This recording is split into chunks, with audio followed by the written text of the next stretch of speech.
I play Kingdom Hearts for the Disney. I play Kingdom Hearts for the Final Fantasy. Hey, you got Final Fantasy in my Disney. Hey, you got Disney in my Final Fantasy.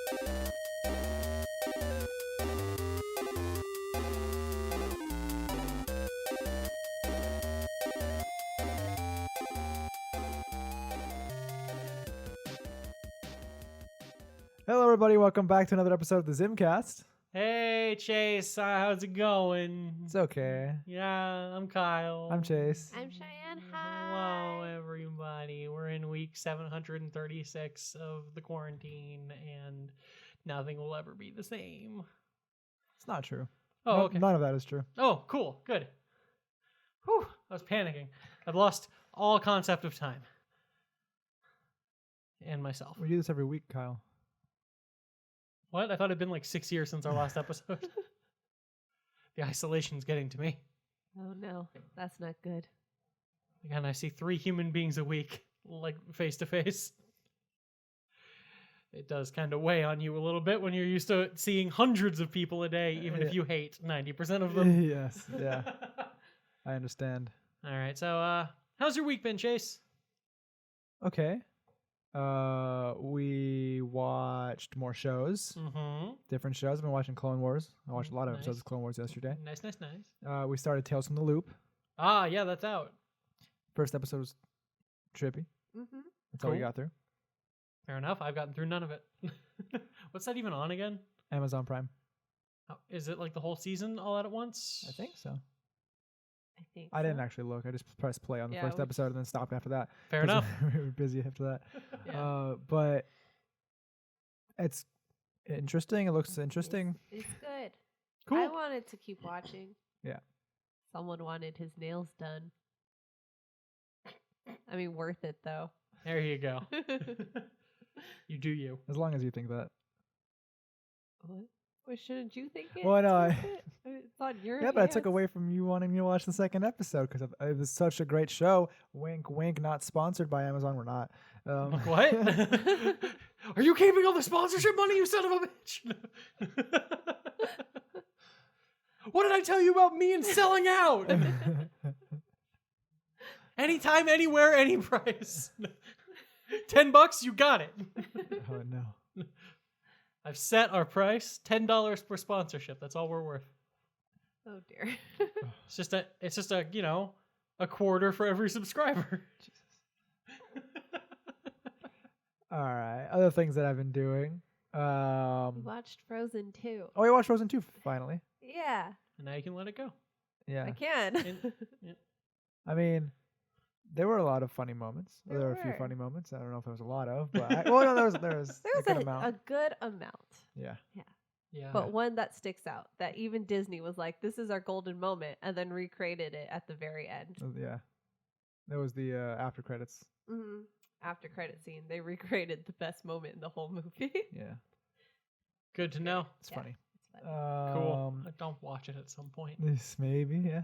I mean, I probably will. We That's have that's time. that's how I watched the first Frozen. It was just like, I haven't seen it, so I watched it like 3 years after it came out. Oh, I watched it multiple times when it came out in theaters. Why am I not surprised? Yeah.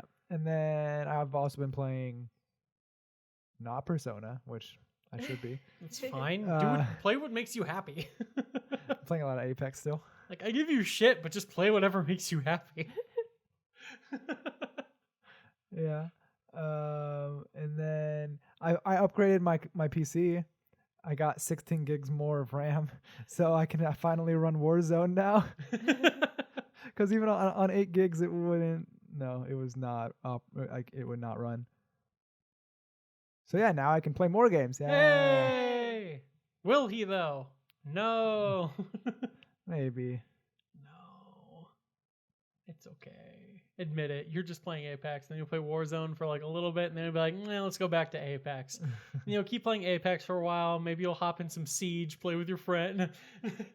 Occasionally boot up Civ 5, and then This is true. just round around that loop. Like once a week, you'll be like, I should probably be playing Persona, but then you're just gonna keep playing Apex. And Yeah. you're like, the one time you're like, well, I should be playing Persona. Shane's gonna be like, let's watch a show. You're like, okay, and then you. I understand how this works. Yeah. How about you? What have you been up to? I'm staggering to understand how it's been a week since we did this. Honestly, I don't know where the time has been. I spent a good chunk of this week playing through more Persona. Just slowly moving stuff out of my place back into my mom's place, getting her place ready for my stuff. Still don't have that room cleared out, but we've cleared out the place where we're going to be moving all the stuff that's in my old room too, so then I can take my shit from my room and move it into my old room, and then it's a whole ordeal. I haven't done it yet, but hey, I'm going to Vegas this next week. Why? I have some friends that live out there. I'm going to be visiting them for a couple of days. Which means we're probably going to need to record a little later next Sunday. Just because I'm probably going to be leaving there Sunday morning and coming back over here. So, but yeah. Because what the fuck else am I doing with my life? And other than that, I did platinum Resident Evil 3 Remake hours after I claimed last week that I didn't think I'd be able to do it. That's funny. That's how that goes.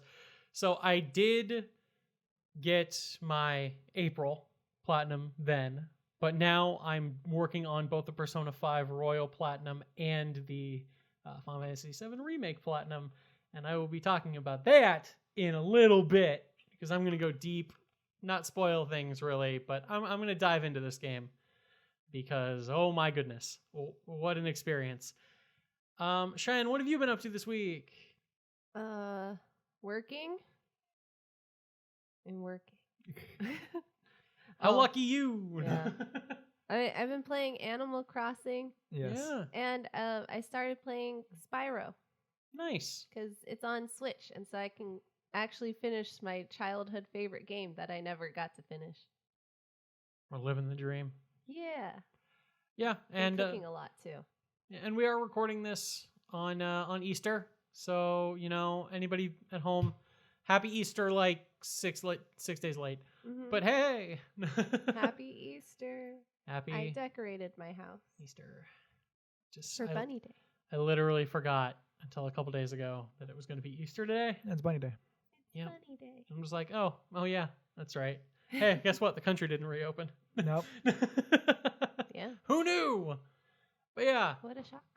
So, like we said, it is Easter. It is Easter Sunday. 2 days ago, Final Fantasy VII Remake came out. I've mentioned before that Final Fantasy VII is a very special game to me. I have fond memories of it. It was the first game I ever played when I got my PlayStation. It was technically the first Final Fantasy game I ever owned, too. I had played the first, fourth, and sixth games. I had beaten the sixth, but I didn't own them. I borrowed them from my cousin. But yeah, when I got an original PlayStation, my dad got it bundled with Final Fantasy VII, and oh man, what a time that was! I still remember that game in such vivid detail. All these years later, I remember my experience playing through it. It was a little transcendent for a small child as I. Wow, that's saying a lot. That's saying a lot, dude. I mean, that game combined with a couple other games on the PlayStation was really like a 1-2 punch for little me, being like, whoa, video games are awesome and could be so much more than I thought they could be. Because like I hadn't been playing games for the longest time, but the game came out in 1997. I think I got my PlayStation in like 1999. So I was like 8 years old. I think my dad got it for me for like my 8th birthday. And I just devoured that game. And that says a lot considering like I died 4 hours into it without being able to save because I didn't have a memory card, and then I just replayed all those hours. That's right. But I mean, to this day, Final Fantasy VII is regarded as, a beloved game. It is kind of the game that popularized the JRPG in the West for years. I mean, the PlayStation 1 was dominated by two things: platformers and JRPGs. Yeah. Like, I felt like every other game that came out on the original PlayStation was like a Japanese role-playing game. Those things were fucking everywhere, and I played so many of them. I mean, that's kind of where my taste in JRPGs was fully cultivated. Mm-hmm.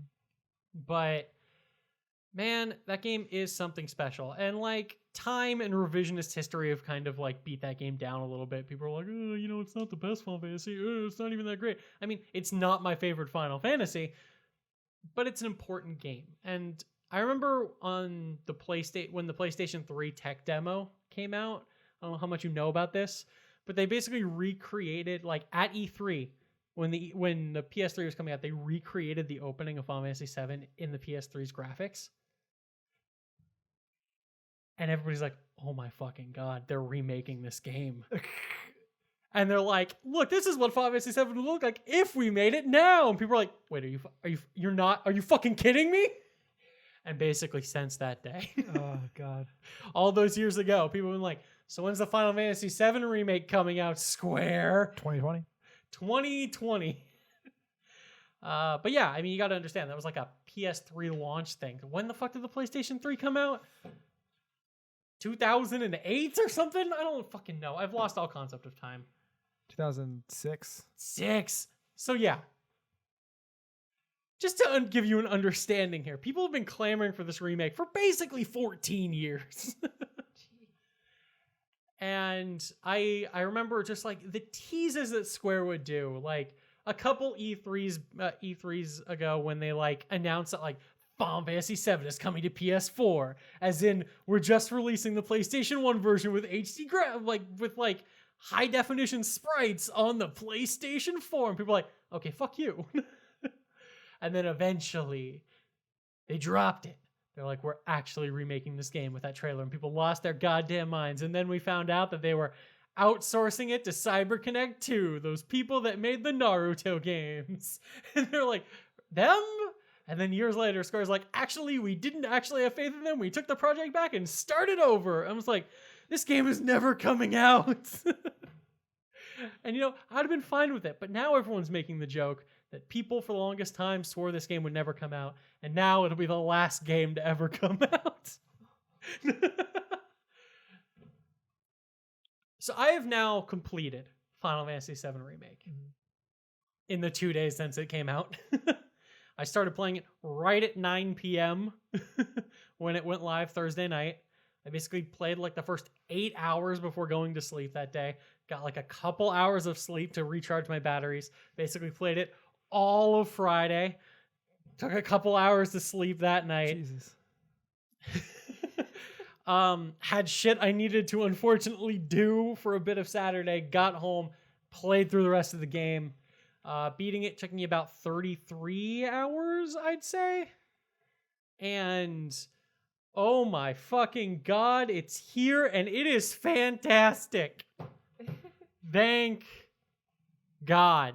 All right. So for anybody who doesn't know, this is really, it's called Final Fantasy VII Remake. There are multiple things wrong with that title, not the least of which is that there's no like part 1 on it or anything. I feel like that's a little deceptive because like, I don't think there's that many people who don't know, but like for people like, oh my God, I finally get to play through Final Fantasy VII. It's like, no, you get to play through the beginning of Final Fantasy VII and like the most beginning of beginnings of Final Fantasy VII. So they managed to take the opening first 5 hours and stretch it into a full video game. And I gotta say, they did a pretty damn great job. There are parts of Final Fantasy VII, like overall, I'd say the remake is paced very well. The story is very well told. The characters are extremely well realized. The length really feels like, I don't know how much it would feel stretched out if you hadn't played the original. But like, there is definitely a section in this game where there is I'd say generously 20-minute stretch of the original where you fall into some sewers and then go through a bunch of like train graveyard like section that takes like 3 hours in this remake. And that was the one point where I'm like, can we just move on? Like the sewers were like, oh, we fell into the sewers. Oh, we'll go through 2 rooms. We crawl out of the sewers. And this, it's a whole chapter with like, and now I get what they were doing with it. It's when 2 of your party members basically first meet each other because you've been like with this person for a while and then you were with this person. Now all 3 of you were in a party together. And so like a lot of it is dedicated to like their bonding and getting to know each other, which is important. But it's just like, okay, I get what we're doing here. But then, like, you get to the train graveyard, and that just takes a swerve that I did not see coming. I'm like, this is an interesting choice. Okie dokie. And then it just kept going. I'm like, can I just leave this graveyard? This wouldn't feel that bad, except that the actual story stakes at this point are unbelievably high, and the characters themselves are like, God, we need to get back to town ASAP. Why can't we get back yet? I'm like, well, at least the characters are exactly aligned where I'm at right now, because there is a huge problem going on that they need to stop, and they just keep getting derailed by these stupid ghosts. And it's like that sort of shit to where it's like, okay, the dungeons are stretched out a bit more. They're fun. But it's just like, I feel like that's where it feels it the most, where it's like, you probably could have cut like 3 or 4 hours out of the main story of this game. I feel like their concern was that people are already bitching that this isn't a full length game. Yeah. And they're like, well, we got to at least justify it. And I'm like, I don't know if this is the right choice. Add some more hours. Yeah, it's definitely more hours, but I feel like that is a direct response to them knowing. Because, like, yeah, the game takes about 30 hours to beat. You can beat it slower, and you can definitely take longer if you suck. But, look, I'm just going to say, on my playthrough for the first time, I did about everything you can do in a single playthrough on normal. Okay. And it took me like 33 hours. Like, I did every side quest you can do in a single playthrough. I did all of the optional like tournament fights. I did I did everything I could do. And it took me like 33 hours. I think I only died like 4 times. The game is not that hard on normal mode. You can't unlock hard mode until after you beat the game. Yeah. And then hard mode is much harder. But it's really like, I mean, like I said, the dungeons being stretched out are annoying. The story beats that are like stretched out, and some of the story beats that are added are fantastic. Okay, that's redeeming. Yes. So like, I think one of the things that exemplifies this the most is chapter 4. So basically, how many chapters are there? There are 18. So there are 18 chapters, each of which, and they have varying length and pacing. Some chapters can take upwards towards like 3 hours to beat. Some are like an hour long. But and again, a lot of that depends. Like, a lot of the longer chapters are the ones with the side quests in them, because there are 3 chapters with side quests. The game itself is quite linear. It's a lot of, we have an objective, we're going there. This would feel more frustrating if, honestly, the original Final Fantasy VII wasn't a lot like that too. Especially this part of the game, like in the Midgar section, which is the opening of the game and where this whole game takes place. It is extremely linear. You do not see the world map in Final Fantasy VII until after you leave Midgar. So like 5 hours in. All of the it. Original. Yeah. So there is no world map in this game. The city is the whole setting. But like, just like to give you an idea, the opening of the original Final Fantasy VII is like, we're going to bomb this reactor, then we're getting back to our base, we're going to hang out at the base a little bit, we're going to bomb another reactor. Like, it's like boom, boom, boom, boom. Ha ha ha. We're just moving on. Yeah. No time to waste. We have introduced you to a couple major characters, and now you have your party, and you're doing your shit, and then shit goes wrong. In this game, it's like, we're gonna open the game the same way. We're bombing the reactor. It's very similar. It's a little bit more added, a little bit more characterization, but it's basically the exact same as the opening of the original game. And then it's like, hey, everybody split up. We got to get back to the train. So chapter 1 is identical. Chapter 2, it's like, in the original game, you walk, you run into Aerith for a little bit, and you meet her, and you walk, and then soldiers are like, oh, we're gonna fight you, and then you do like 2 fights, and then you jump onto a train. In this, it's like, no. Slow the F down. Yeah, it's like, calm down. You're gonna fight a lot of bad guys. There's gonna be a lot of crazy ass fucking story beats that we're adding to this. We're gonna tease and set up a lot of shit that's gonna be coming later, and you are going to feel the ramifications of doing a terrorist attack. I mean, your goal in the beginning of the game is literally blowing up like a power generator. Yeah, so Final Fantasy VII it's a game with a message, no doubt. It's not subtle about that message at all. But I mean, the whole thing is like, so you live, like, your characters, like, a lot of the characters live in this city called Midgar. It's a huge, sprawling, like, super metropolis. that's basically run by this organization, Shinra. And they have become so powerful because they are accessing Mako energy. I was always calling it Mako, but now I've just played a 33-hour-long game that's telling With me voice acting. that tells me I'm wrong. I disagree, but it's fine. That's harvesting Mako energy, basically just drawing the lifeblood of the planet up and using it as power. Uh-huh. Not subtle at all about what this is, and like literally there's only so much before they literally kill the planet that they're on. And the planet is basically God in this universe, and like the life stream of it, and like the people go back into the planet when they die and their spirits live on and all this crazy shit. Like, it's nuts. But like, and this company's just like, hey, we're just gonna use that as a power source and we're just gonna burn away people's loved ones and memories. Holy shit. Yeah, they're not good people. And so, you play as Cloud, who is a mercenary hired by basically a eco-terrorist group, Avalanche, to be like, we need to shut down Shinra, and we're going to start by blowing up all the Mako reactors in the city that power it. Ooh. And let's just say that this first explosion, it goes a little bit bigger than they were expecting it to. Uh-oh. And things don't end well. And they just progressively get worse from here. This game, in so many ways, is like the definition of, and then it got worse. Uh-oh. It's like, we're trying to do the right thing. Oh, fuck me. And it just is that for like the first half of the game until it culminates in just like, a bomb being dropped. And you're just like, oh, fuck. And even in the original game, you felt that moment where it's like, something truly terrible happens about halfway through the Midgar section, a little bit later. And you're just like, oh shit, wow, now I feel really empowered to like fight the fight. In this game, they're like, no, you need to like really experience like what just happened. Because the first game kind of moves on. They're like, oh my God, this bad thing, let's go fight the bad guys. This game's like, nah, we're going to sift through the rubble of this shit and really make you feel the ramifications of everything that's happened. Like, you're having like existential moments with characters, deep conversations about like motivations and shit, and it just feels so incredibly well written and acted in a game that really I wasn't expecting that from, to be entirely honest. Because I love me some Square Enix, I love me some JRPGs. They have not had the best track record recently. I mean, the last major Final Fantasy game that was released was Final Fantasy XV, a game that can most generously be described as, oh, I missed it, when I'm talking about the main plot. I've never played a game that felt more like I was the side characters reacting to all of the important shit that happened 5 minutes before I got there. Like, that whole game just feels like you're the main character, but you're not, because all the important shit happens right before you get there, and you're trying to catch up to the A plot line.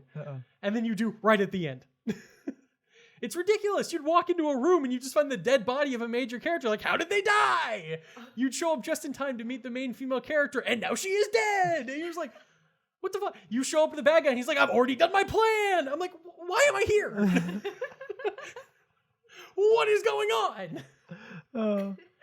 It's like, to understand the plot of that movie, you need to watch understand the plot of that game, you need to watch a whole separate full-length movie that they released, which happens off screen and is the impetus for the entire plot, sets up the motivation for all of the villains, and introduces you to a lot of main characters that are incredibly important. What? But it just happens off screen at the end of like the first chapter, and it's like, and then the city blew up.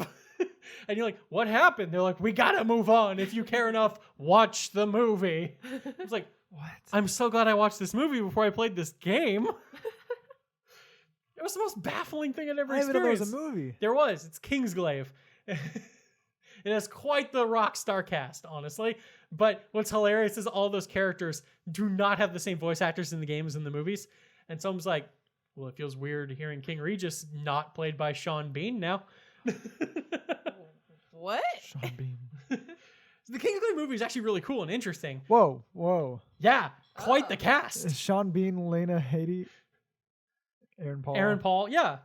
No, okay. It's got an awesome cast. It's really well like made. It's super interesting. It has a full plot line in and of itself, and I can't fathom understanding what the fuck is going on in Final Fantasy XV without it, so I didn't experiment. I watched the movie and played the game. I had my best friend Matt play the game without watching the movie. Yeah. He gets to that point, he's like, what the fuck just happened? I was like, doesn't matter, move on. He's like, none of this game makes sense. I'm like, well, that's not too different from my experience, but it's fine. So that was the last Final Fantasy game they really made. And then suddenly they're coming out with this. And it's just like, we're going to tell an awesome story. Now, to be fair, that was already written for us. With a lot We're of gonna retell. we're going to retell an awesome story with a lot of great, lovable characters. And really take the time in this story to make you understand the stakes, the motivations, and the personalities of all of these characters in a huge and in-depth way. And it's fucking awesome. I have never felt more connected to Barrett, who was a total caricature in the original game. It's like, this is our black guy. I wish I was kidding, but that's what it is. He swears a lot. He's a gum for an arm. He's very angry all the time. And he really wants to save the planet, motherfuckers. Except in that game, it was just a bunch of like symbols to, cover up the swears. But he just swore all the time. He shot his gun arm at things that made him mad. And he was a fucking caricature. And I loved him, but I didn't care about him. Which is a weird statement, but you know what I mean. Yeah. Like, oh, he's endearing, but like, I don't give a shit about Barrett. And like, and occasionally they'd have like really emotional beats in the game that tie to him. And you're like, oh, okay. But like, I mean, the game has its 4 central characters, which is kind of hilarious that there's only 4 playable characters and your max party size is 3. And so you're just like, oh, this just feels weird. Yeah. Like, especially at the end of the game when all the characters are together and they keep finding a reason why one of the party members isn't fighting with you, or they keep splitting up the party into 2 parties of 2 to like handle problems. And at that point, you do get Red 13, who is another party member in the game, but he shows up so late that they didn't want to design a full character for him. And so he's kind of a guest party member that just fights alongside you, but you don't control. Interesting. No, to be fair, he literally shows up in the second to last chapter. And so it would feel weird to design a whole character right at the end of a really linear game. Yeah. But I mean, it just feels weird. Occasionally, you're like, why not just up the party size to 4? They're really only ever together for the very end of the game, so I don't think it'd break things too much. But they're like, but the original game had a party size of 3, so we need to stay loyal to that. I'm like, nothing else about this battle system is the same. Nothing! But talking about things that I love the most about this game, like, the story is fantastic. I will get to the point that people are contentious on in a bit. Uh-huh. But I also need to talk about 2 other things that really stand out about this game. One is the soundtrack. The original Final Fantasy VII has an amazing soundtrack. Truly incredible. A lot of iconic songs in that game that really set the pace and the mood and just stick with you. I mean, One Winged Angel is like a famous fucking song. And it is just... it's the kind of song that you hear and you're like, oh shit, here we go. Like, that is a song when I think of like final boss themes. I'm just like, fuck yeah. You hear that song, you hear the fucking Latin chanting in the background, and you're just like, I am in for a fucking fight to save the world. And this game's like, you know how much you love One Winged Angel? We're gonna make it like 6 times better now and sound like the craziest goddamn thing you've ever experienced. And we're gonna do that with all of the music in the game.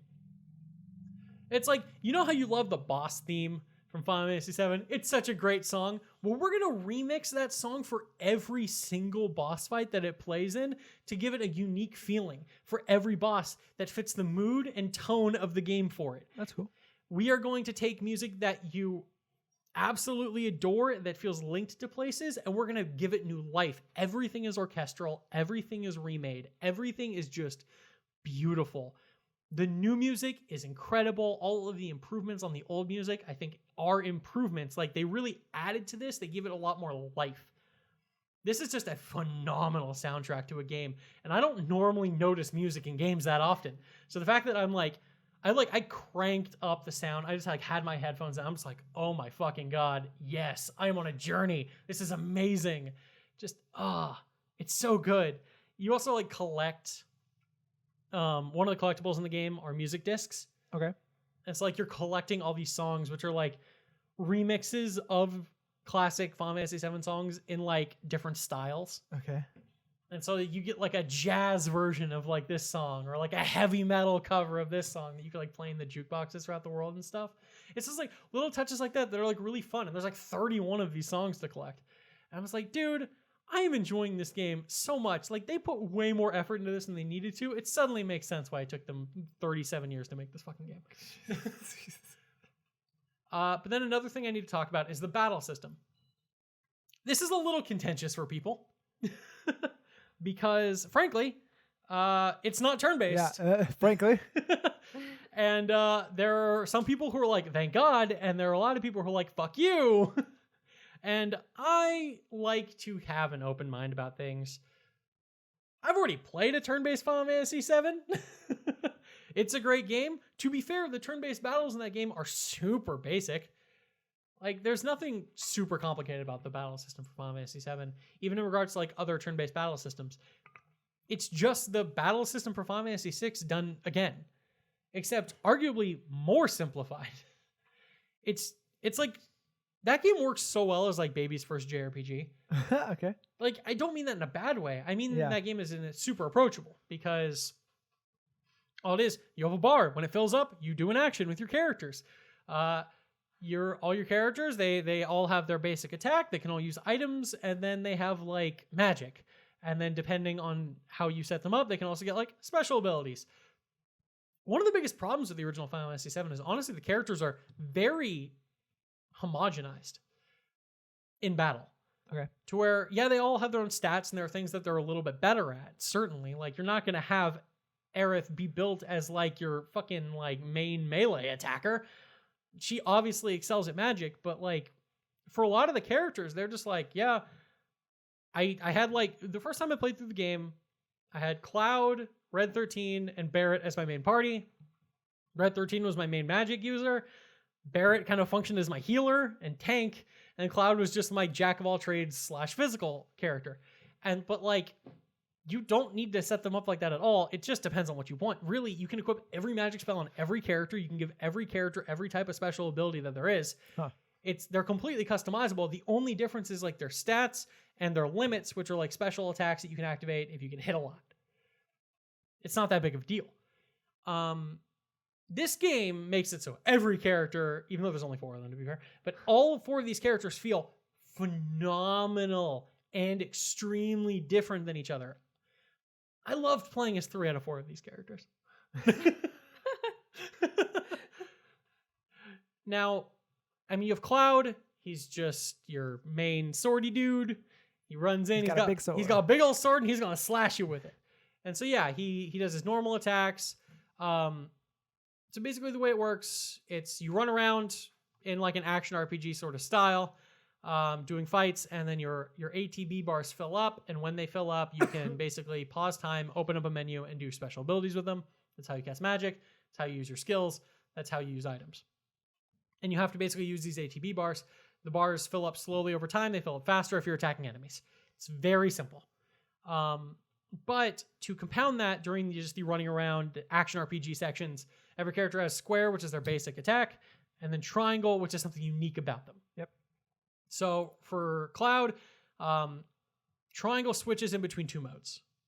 Basically, there's your more mobile, fast, like weaker mode, and there's your hunker down, like do really strong attacks and being able to do counters mode. But like if you dodge, you go out of it and you move at the speed of a snail. That's not an exaggeration. He's like, I'm just like, Jesus Christ, have some hustle, man. And switching between those 2 modes is important. And like knowing when better to use them, knowing when to guard, because you can't actually guard in that other mode. You can only counter. And so like it has limited defensive options, but it's really good for doing burst damage and building up people's stagger, which I'll get to. Tifa is very much your faster, more mobile, like martial arts character. Uh-huh. And she is a blast to play. But basically for her, her just normal punchy attacks, her triangle are like her big, stronger moves. But she has an ability which basically like that she can use up to 2 times, which basically extends her regular combos and gives her stronger triangle moves. But using the triangle move brings her back down to her basic. well, actually it drops a level. So it's more about like building up your combos, setting up for like really big hits. And then once you're able to break an enemy, just unleash like massive damage on them. And so she's like a lot of fun to play. She's pretty good at fighting in the air, which is something Cloud is fucking atrocious at. The game has no jump button, which is aerial combat is not good. Okay. But basically, if an enemy's in the air, your character will like jump up to him and just like do a combo. And like Cloud just three shitty slashes and like drops to the earth like a rock. I honestly always hate when there's no jump button.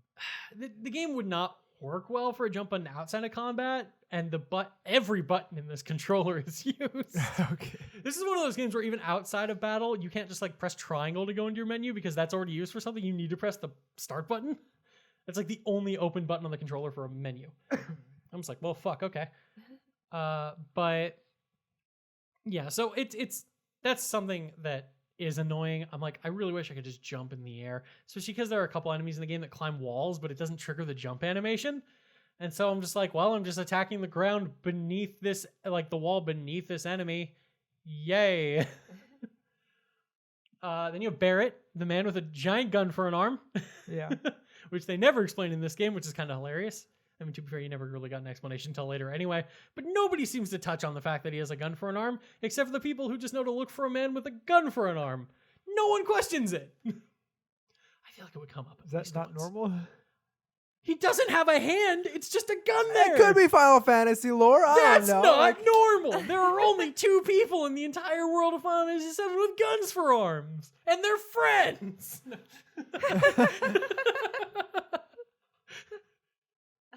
Coincidence, or is this like some kind of club? It's a club. It's a cult. It's somehow both.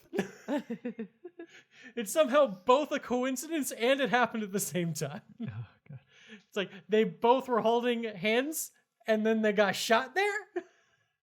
It makes more sense in context. Okay. And then they both separately decided to get guns for hands. That's why they're friends. They think alike. Damn right. But yeah, and so he is your ranged specialist. He is really good at shooting enemies that are flying in the air or, crawling on walls that none of your other characters can seem to figure out how to hit. He basically you hold down square, he just fires this fucking machine gun at things until they die. And pressing triangle unleashes like a big like barrage of strong bullet shots. But that has a cooldown that takes forever.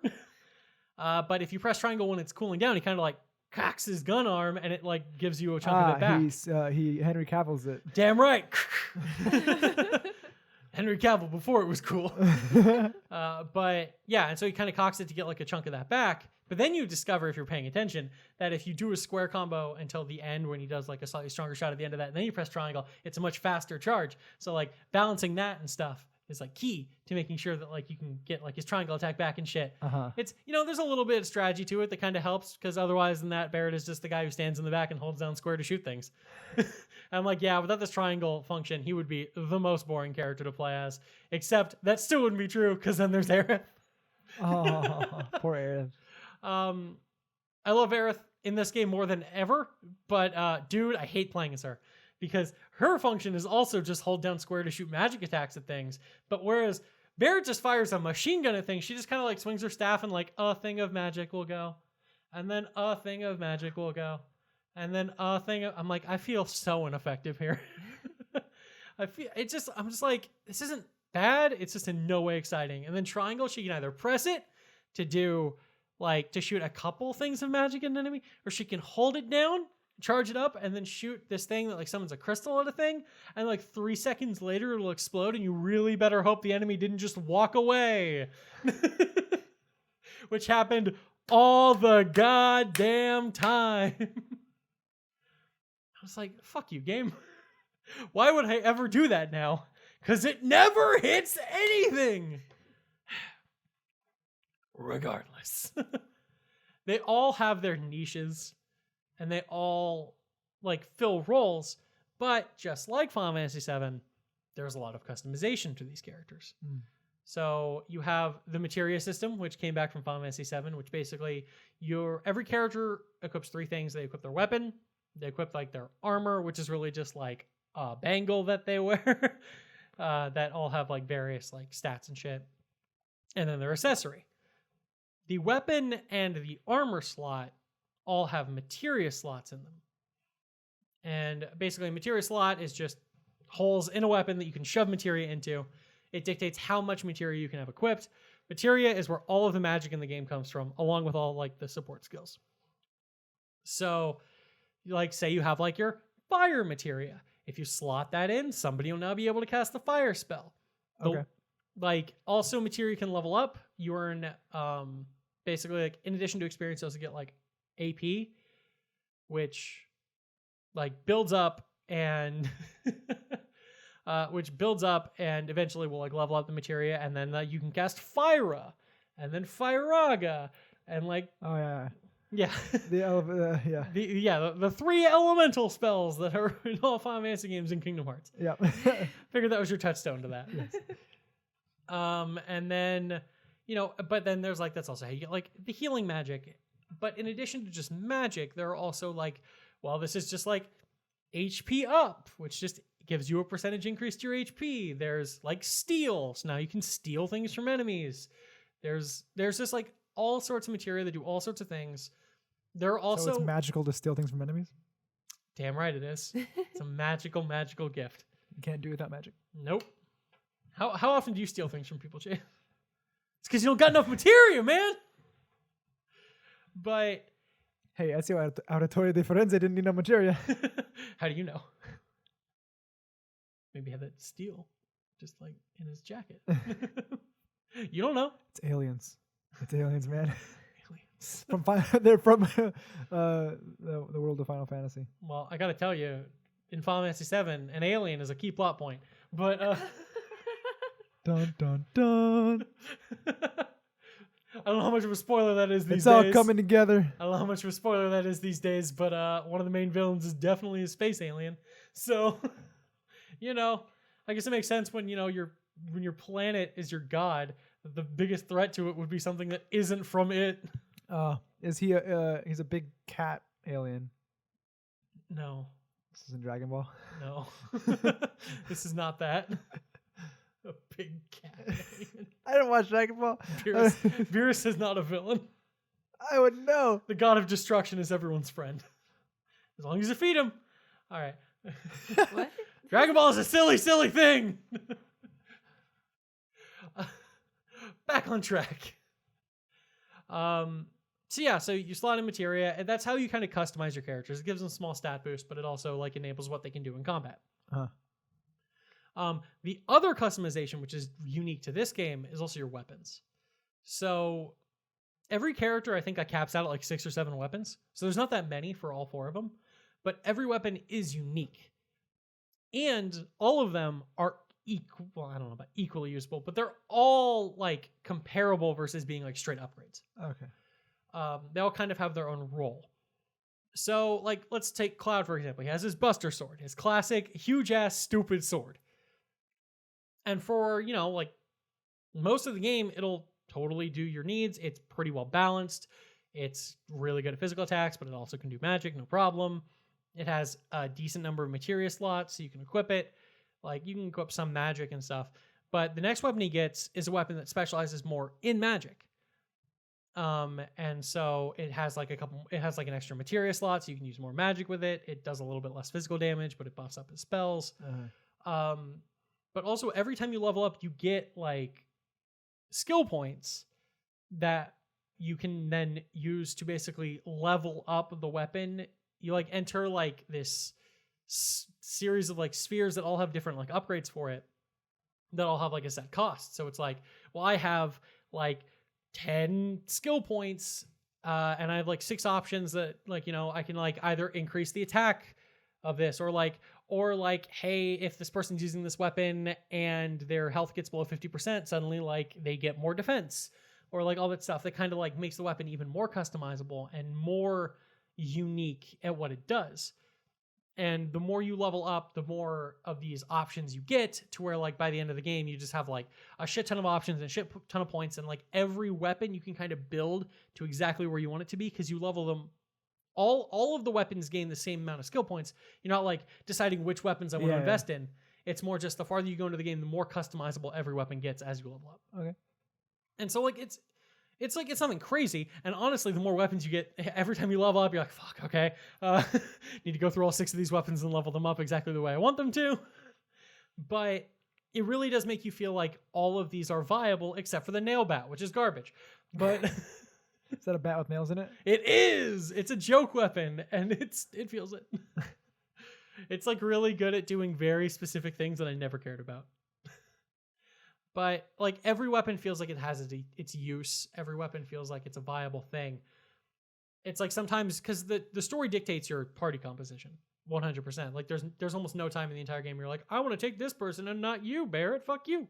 But it does kind of allow for like you to build your party in a way where like I don't have Aerith, so I don't have like my quote unquote like dedicated magic user, but I can like have Barrett equip this gun that has like more materia slots and levels up his magic a little bit so that like he can function as my healer while I'm doing other things and like that sort of stuff. Okay. And there's a lot of options. There's a lot of customizability for these characters, but it never makes them feel like they lose their unique originality to them. They all feel different and unique and still fun to play, even if they're Aerith. But like, you know, I feel like it's like the best of both worlds. Because I feel like every Final Fantasy game lately has fallen into the trap of like every character feels identical or every character is like so unique that there's no flexibility in them whatsoever. It's like literally Final Fantasy VIII or Final Fantasy IX. Because like Final Fantasy IX is every character super set in their ways. They're basically all just a character class made life.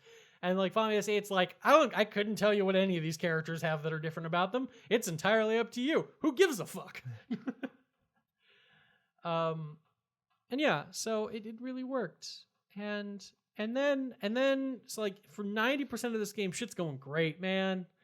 And then like everyone takes umbrage at like the last chapter. Okay. And so let's say without getting into spoilery territory, because I do think this should be experienced because it is bonkers as fuck. The ending of this game does go in a different direction than I think any human being could have really expected fully. I had suspicions based on changes that were happening in the game that I'm like, is this what they're doing? And then the end of the game is like, yes! And I'm like, oh fuck, okay, cool. It's like throughout the game you're seeing like little things that are different. They're much more teasing like Sephiroth. I don't think that's a secret. He's in like the first trailer. Sephiroth you never see during this chunk of the game. Okay. He is talked about and he is teased and you see the aftermath of stuff he does. But in this game, he is a bit more present. He's not like shoved down your face all the time, but he is much more present and he is much more central to what's going on. The one-winged angel? Damn right. And then you also have like these weird ghosty things that are inserted into the story that were never there before. That people are like, what the fuck is going on with this shit? Yeah, that's where the game loses its goddamn mind. But basically, on the whole, again, without really getting into spoilers, they've decided to take what works and change some things that they felt they wanted to change. And I understand why people take umbrage to that. There were a lot of people, kind of myself included, who wanted to see a really faithful retelling of Final Fantasy VII looking all pretty.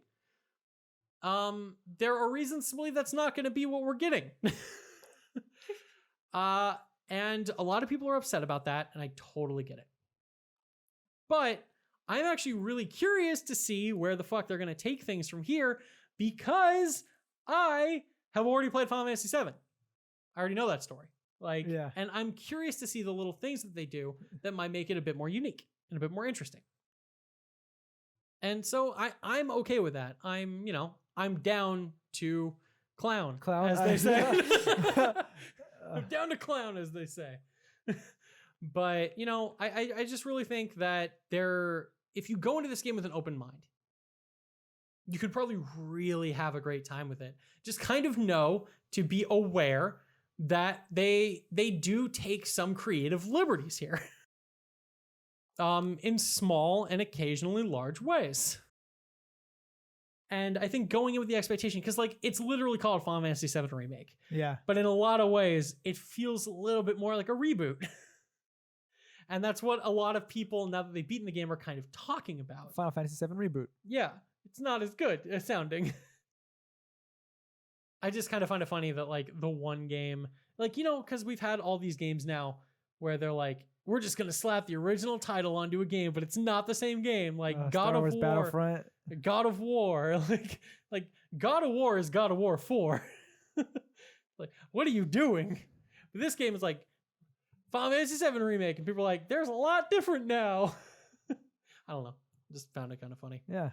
But I loved the hell out of this game. I am playing. I've already started my hard mode playthrough. I'm 4 chapters in. I am super eager to experience everything the game still has to offer. And there is still a lot of optional bosses and hard ass shit to do. And that scares the crap out of me because this hard is really tough, guys. They've just been like, we know we've been coddling you. Fuck off. Jeez. Yeah, so like you can't use any items in hard. And the main way of you getting your MP back, which is taking breaks on benches, is now it just heals your HP, not your MP. So your magic is super limited. And you can't use items to get it back. What? And so like it's turned magic into a thing I used all the time, into something where like I need to be super tactical with this because like I'm not getting much MP back, bros. The only other way to really get MP back is like attacking boxes, and occasionally they'll give you like, oh, here's 10% of your MP back. And it's random and luck based. It's not preset. Looks like you're destroying a lot of boxes. You're fine. Here's 4 MP. I'm like, fuck. That doesn't even power a thunder spell. Thunder. Yeah. Yeah, my touchstone into any of these characters is Kingdom Hearts 2. Yeah. With Cloud and Sephiroth. Yeah. Specifically. Yeah. I was on Twitter and I saw a lot of comments that were clearly tongue in cheek, but like, oh, cool. I didn't know Kingdom Hearts' Sephiroth was in this. Because when I was playing originally through Kingdom Hearts 2, when I was like younger, I had no idea what they were from. Like any of those characters. I didn't know what any of like the Final Fantasy stuff was from. So I was like, oh, this like I felt like it might have been referenced to something, but I was like, this is a cool guy from Kingdom Hearts. Oh man. Is he a bad guy? I don't know the backstory here, but they don't like each other. Yeah. It's like, wow, it was so cool that after I fought this really hard boss fight, then a cutscene played where a totally different guy fought this boss too. I can't imagine experiencing that without knowing who Cloud and Sephiroth were. That's such a weird thing I hadn't thought about, is all the people who didn't know Final Fantasy playing Kingdom Hearts. Yeah. That's why I played Kingdom Hearts. I play Kingdom Hearts for the Disney. I play Kingdom Hearts for the Final Fantasy. Hey, you got Final Fantasy in my Disney. Hey, you got Disney in my Final Fantasy. I'm Officer Kingdom Hearts. What seems to be the problem here? How did I know that's where you were going to go with that? I'm Officer Reese's. What seems to be the problem here?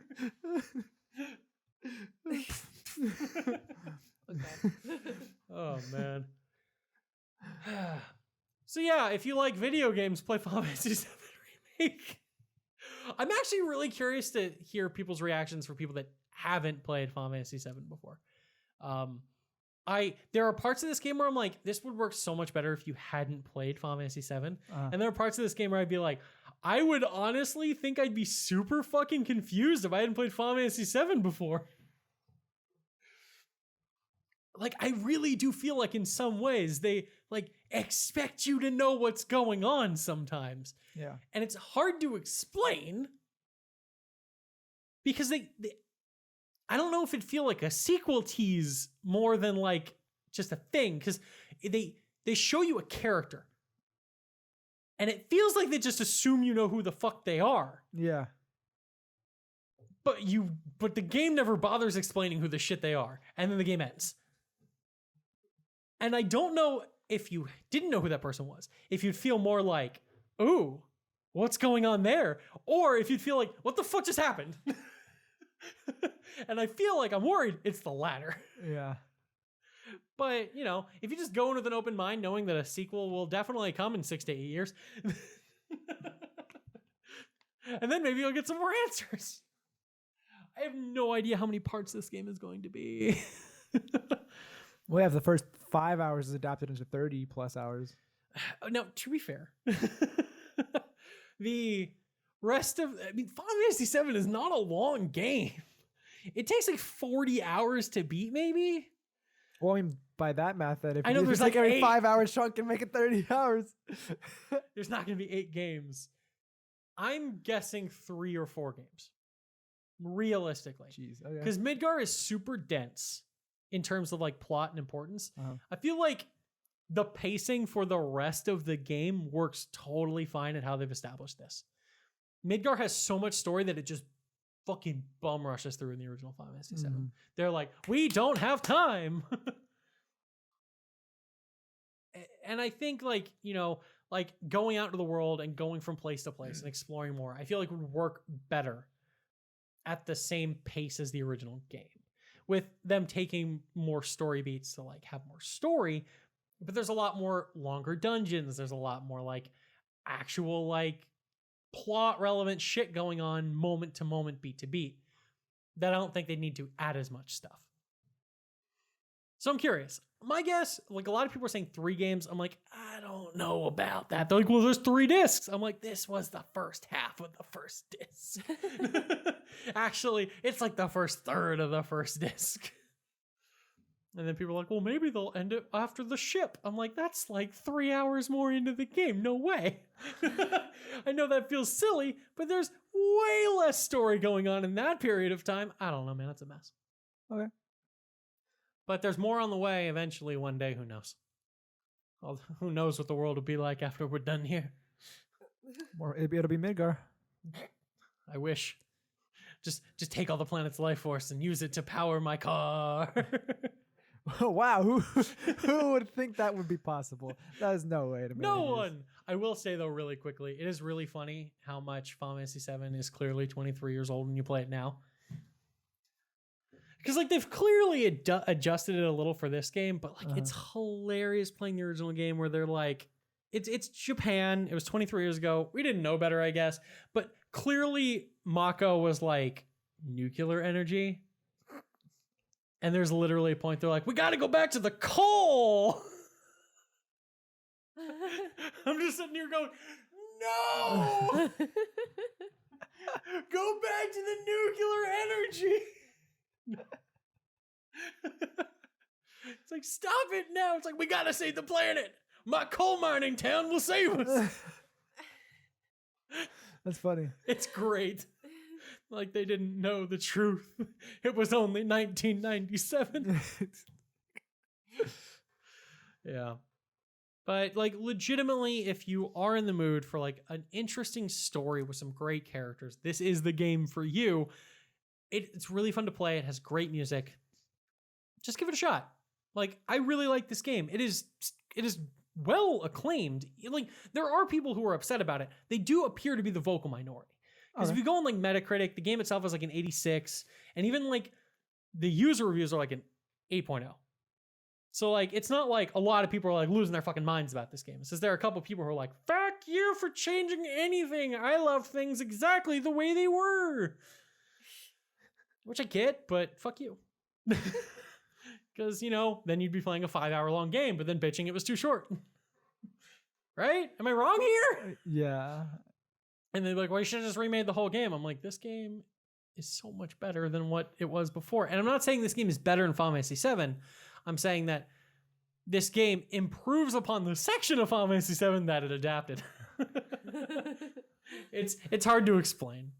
But like, I understand. Yeah, it's like I'd still say I prefer Final Fantasy VII, but I prefer this chunk of Midgar way more in this, and I'm super excited to see what happens next. Okay. And that's my takeaway. Would you give it a rating? I'd say an 8.76, 4 out of no.